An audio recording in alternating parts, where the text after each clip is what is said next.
अस्सलामुअलैकुम गाइस, इधर से मैं व्लॉग स्टार्ट करती हूँ। उसी दिन का एक्चुअली व्लॉग है जब मैं जयपुर गई थी नादरा में काम करवाने अपना आईडी कार्ड का।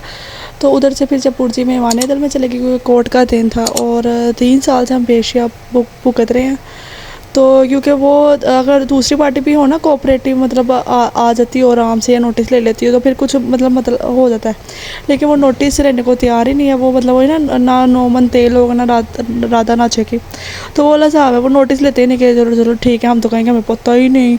ऐसे खुला के केस में उन्होंने कहा हमें तो पता ही कुछ नहीं। तो चालाकियाँ मतलब। तो ऊपर से चला क्या करते हैं कि हम मतलब तुम आ जाओ घर में खर्चा पूरा मैं खर्चा करूँगा। तो जैसे कि पहले प्रेगनेंसी में तो तुम मतलब जो पहली औलाद थी प्रेगनेंसी में तुमसे नहीं हो सका। ज़रा से बाद में तुम मतलब आगे कर देते थे कि मेरा भाई नहीं मान रहा, मेरी माँ नहीं मान रही, तो पीएफ मामा हो या कोई भी चीज़ हो तो वो तो तुम अपनी बीवी की ज़रूरत पूरी नहीं कर सके थे। तो अब तुम कैसे कह सकते हो कि तो नहीं तुम घर आ जाओ तो मैं बच्चे का खर्चा उठाऊंगा। तो वही वाला हिसाब तुमने जैसे पहले किया था वही अब बच्चे के साथ करना, बाद में आगे भी वही करना है। क्योंकि आप तो टोटली चेंज हुए ही नहीं। ठीक है, वैसे के वैसे ही हैं, सोच भी वैसी है बिल्कुल, और टोन भी वैसी है, सब कुछ वैसे ही है। तो जैसे पहले ही कहते थे कि हम अपनी बहनों का खर्चा उठाते हैं तो तुम भी उठवा लो अपने मेके से। तो फिर क्या फ़ायदा होना कि अगर मैं बच्ची ले भी जाऊँ तो फिर वही बातें सुनने को मिल रही है कि अगर उधर उधर जाके भी इधर से खर्चा उठाना है तो फिर मैं इधर से क्यों ना खर्चा रह के वो अपने बच्चे का कहूँगी इधर दो मेरे बच्चे का खर्चा। मैं भी चेक कर दूँ कि तुम कितने मतलब सही हो गए, मतलब तुम्हारे में आगे के मतलब ज़िम्मेदारी का एहसास आ गया तुम्हें। खैर इधर मैं मतलब जो वकील होते हैं, मैं 10:30 गई थी तो बड़ा इंतज़ार करवाते हैं, कॉल पे कॉल वो कहता हम हाई कोर्ट हम इधर हैं उधर। तो इतना इंतज़ार करने के बाद फिर हमें कहा भूख लग गई। ज़रा बाद हम नादरा से भी होके और अब इधर आए, इतना वेट कर रहे हैं तो हमें भूख लगी थी। फिर हम बाहर कुछ खाने आए थे, वानी तल के बाहर भी काफ़ी डेयरियाँ होती हैं खाने की। तो इधर हम समोसा बहुत टेस्टी था और वो जो था जूस था, पता नहीं कौन सा जूस था, वो एमी सा था, बिल्कुल मीठा ही नहीं था।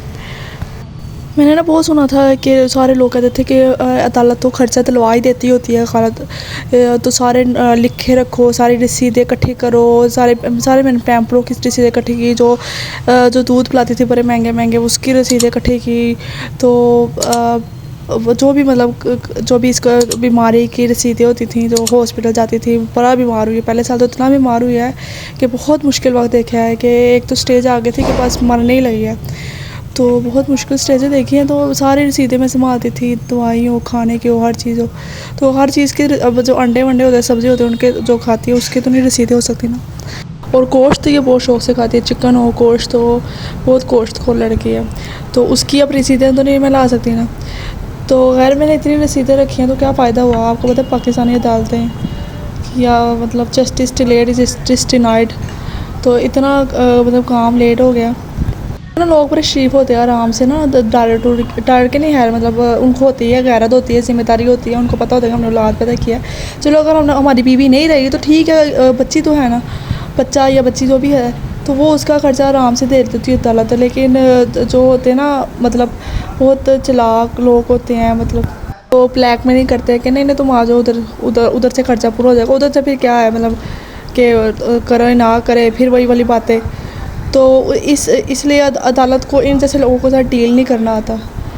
तो आराम और अदालत ने भी शरीफ लोग देखे हुए हैं कि जो आराम से बात मान लेते हैं। मेरी जो सासू माँ है, जो मेरी आइजल की दादी है, वो भी बहुत पटिया पढ़ाती है कि नहीं नहीं तुमने इसका खर्चा नहीं देना है, इसको घर आने तो पहले तुम्हारी खिदमतें हमारी खिदमतें तो करे, फिर उठाते ना उसका खर्चा। तो उनका बहुत अमल मतलब बहुत मतलब टांग रहती है हर चीज़ में। तो उनका भी बहुत मतलब है रोल हमारी इलादगी में। मेरे बेटे को उसका नाम ना लो, ये ना करो, वो ना करो। उस शोहर और बीवी की मर्ज़ी नहीं थी बच्चे पैदा करने की, सासू को माँ को बहुत ही काल पई थी बच्चे करो बच्चे करो, और अब खर्चा दिया नहीं जा रहा। और एक और निराली बात ये है कि जी आते ही अगर कहते हैं ना कि वापस आ जाओ, खुला नहीं अभी हुआ जब तक मैं तलाक नहीं दूंगा, तो और आते ही बच्चा पैदा कर लो, और वही वाह विवाह ताली होनी चाहिए। एक बच्चे का रोल एक बच्ची पे ही प्रेगनेंसी से लेके अभी माशा 3 साल के हुए तब तक मैंने मतलब सारा उठाया है, इतना सारी कॉम्प्लिकेशंस खर्चा हमने उठाया। और तुम्हें दूसरे बच्चे की डिमांड भी कितनी बेशर्मी से इंसान कर देते हैं। खैर ये बहुत 6th फ्लोर ऊपर थी, हमारी जज बैठी हुई थी, बहुत ऊपर हमें जाना पड़ा। पर और उधर भी जाकर हमने बहुत फ़ोन किए कि वकील आ जाए, वकील आ जाए। वकील साहब तो आते ही नहीं है। और दूसरी बात है कि दूसरों के वकील इतने मतलब बहस करते हैं जज से, और हमारे वकील आराम से डेट लेके आ जाते हैं, तारीख पे तारीख। उस बात मुझे बड़ा गुस्सा आया कि क्या बात है। इसलिए मुझे समझ आया कि ये बार बार हमारा केस लंबा क्यों जा रहा है, क्योंकि हर वक्त आराम से तारीख लेके आ जाते। कुछ तो 1-2 लफ्ज़ भी नहीं बोले, आराम से डेट लेके ले आ गए। तो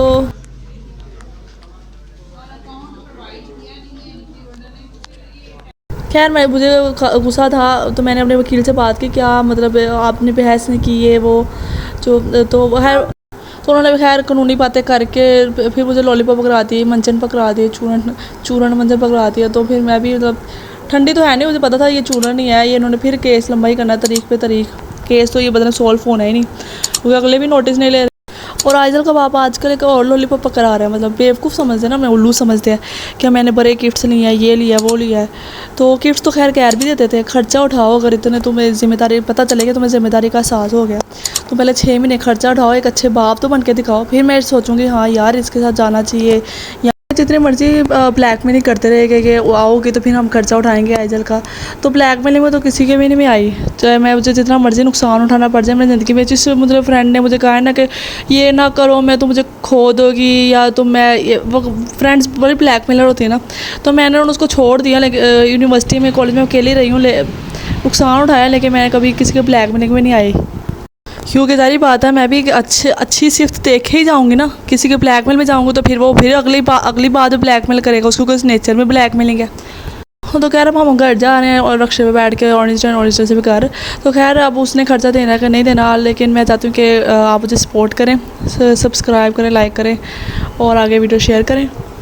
इससे भी वो मतलब नुक्ताचीनी नहीं करते कि मॉडर्न भिखारी है, लाइक सब्सक्राइब मांगती है, भीख मांगते हैं। तो आप आइजल का खर्चा उठा लें, फिर मैं नहीं मांगती। और खर्चा उठा भी नहीं गया तो मेरे ऊपर कोई एहसान नहीं होगा, ये आपका फ़र्ज़ होगा 3 अखलाकी कानूनी तौर पे। तो अपनी माँ की बातों से बाहर निकले।